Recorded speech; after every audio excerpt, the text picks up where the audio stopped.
So Portuguese word కాస్టా.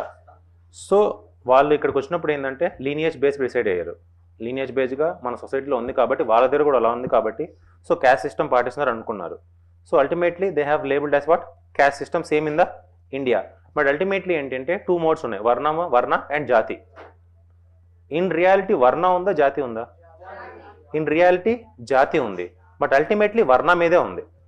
ఆ 4-fold system పైననే ఈ కింద ఫర్ ఎగ్జాంపుల్ వర్ణ పెద్దదైతే మటుకి చిన్న డైమెన్షన్స్ ఏమైనా జాతి ఓపెన్ అప్ అయింది అనమాట. ఇప్పుడు కొంచెం change, will talk about all those things. But varna jati clarity ఉందిగా. What is varna mobility, what is jati mobility?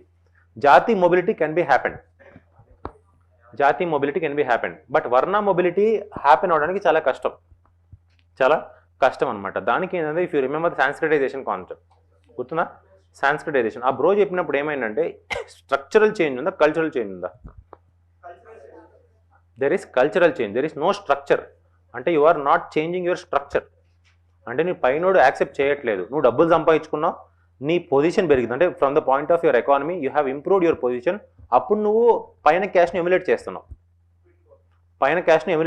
Emulate for example dress practice ఉందనుకో, వాడి క్యాస్ట్ను ఎమ్యులేట్ చేస్తున్నావు. చేసినప్పుడు ఏంటి, వాడి ఫుడ్ని ఎమ్యులేట్ చేస్తున్నావు, వాడి మోడ్ ఆఫ్ ప్రాక్టీస్ చేస్తున్నావు. అది ఎప్పుడు చేయగలవు నువ్వు? నీ దగ్గర డబ్బులు ఉంటే చేయగలవు.